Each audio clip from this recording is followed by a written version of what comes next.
Ficar é pecado? O que a Bíblia diz? Ficar é errado, porque é irresponsável. A Bíblia nos ensina a amar e a respeitar as pessoas, não a brincar com elas. Ficar é usar uma pessoa como um objeto, sem se preocupar com ela. Qualquer tipo de relacionamento de intimidade precisa de responsabilidade. O que a Bíblia diz sobre o ficar? A Bíblia não fala diretamente sobre ficar, porém avisa que é muito importante controlar seus desejos sexuais. Ficar implica em intimidade física que desperta desejos sexuais e pode acabar em sexo. Promover a promiscuidade e a falta de compromisso, como diz em 1 Coríntios capítulo 6, versículo 18 ao 20.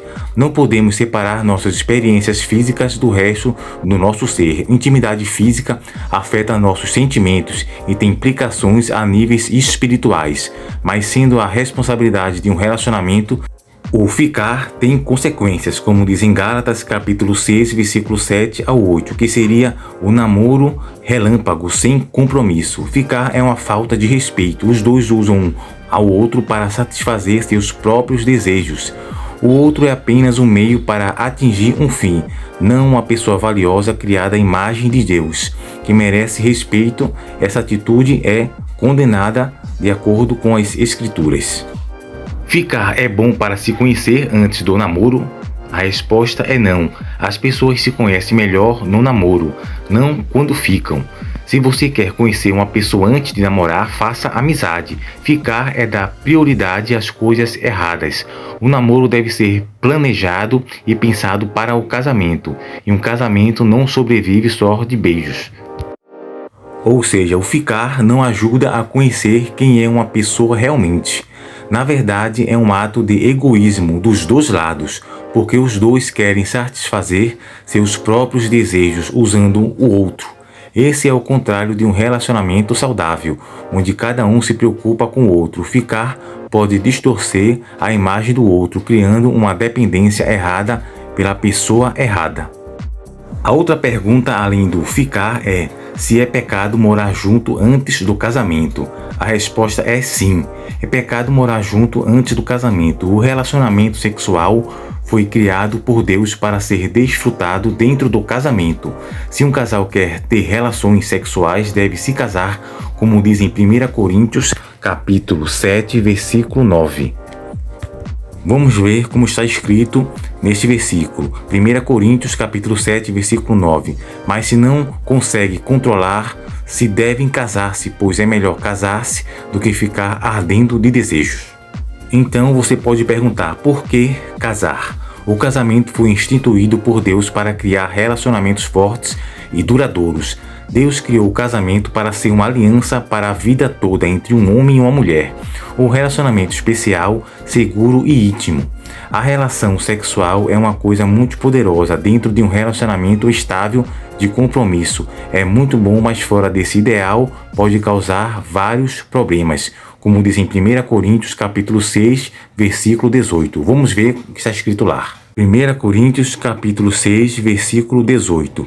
Fujam da imoralidade sexual. Todos os outros pecados que alguém comete fora do corpo. Mas quem peca sexualmente peca contra o seu próprio corpo. Então, alguns podem perguntar, então para que serve o casamento?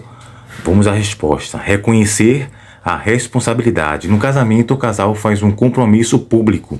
Assim, cada um é responsável não só perante o cônjuge, mas também perante a sociedade, perante Deus. O casal reconhece que o desrespeito do casamento trará consequências negativas, não só no relacionamento, mas também sociais e espirituais. Outra questão é para proteger cada um. O casamento legal dá direitos legais a cada uma das partes, para impedir abusos. Outra também é dar estabilidade aos filhos. O casamento pretende criar um ambiente de segurança para crianças, como o pai e a mãe comprometidos ao seu cuidado. Nem todo casamento dá certo, isso é uma verdade. É muito importante conhecer bem a pessoa com quem vai se casar, desenvolvendo uma boa amizade. Mas morar junto antes do casamento, no caso, seria o pecado da fornicação. A relação sexual antes do casamento pode confundir o casal e dificultar a tomada de uma decisão acertada. O sexo não ajuda a conhecer melhor a personalidade de alguém. Mas alguém pode perguntar: uma união estável é o mesmo que um casamento na Bíblia? A resposta é não. Na Bíblia não havia casamento civil e a cerimônia mudou com o tempo, mas todo casamento válido tinha algum tipo de reconhecimento pela sociedade. Por exemplo, quando Jesus se encontrou com uma samaritana junto a um poço, ele reconheceu que ele estava morando junto com um homem, mas sua união não era um casamento, como está no Evangelho de João, capítulo 4, versículo 17 ao 18. Ela disse: não tenho marido. Aí Jesus falou: certamente você não tem marido, o fato é que você já teve 5, e o homem com quem está agora não é de fato seu marido.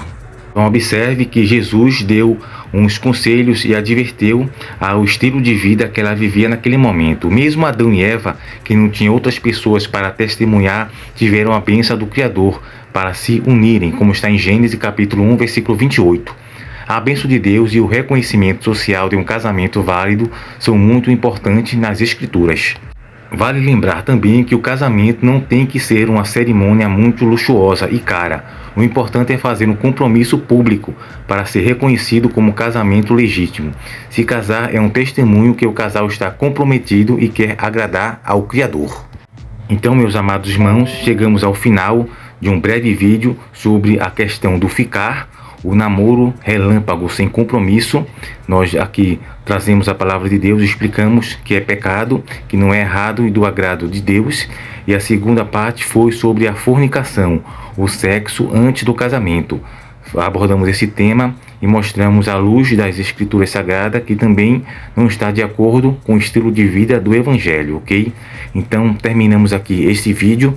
Espero que você tenha ficado até o final. Leia a sua Bíblia, a Escritura Sagrada, para que você tenha mais conhecimento da Palavra de Deus e do estilo de vida, que o Evangelho não é uma religião, e sim um estilo de vida que tem que ser vivido para que todo aquele tenha sucesso na vida física, na vida financeira, na vida profissional e na vida espiritual. O que é mais importante, que é o objetivo final, é a vida eterna, certo? Então, ficamos por aqui. Vamos produzir mais vídeos sobre mais temas de personagens do Velho Testamento, também do Novo Testamento, sobre usos e costumes e outros temas polêmicos, sociais e também das Escrituras, certo? Então, terminamos aqui o vídeo. Você deixa o like, curte, comenta e compartilha esse vídeo para mais pessoas, certo? Para que seja retirado essas dúvidas. Então, até o próximo vídeo. Que Deus abençoe você grandemente. Amém.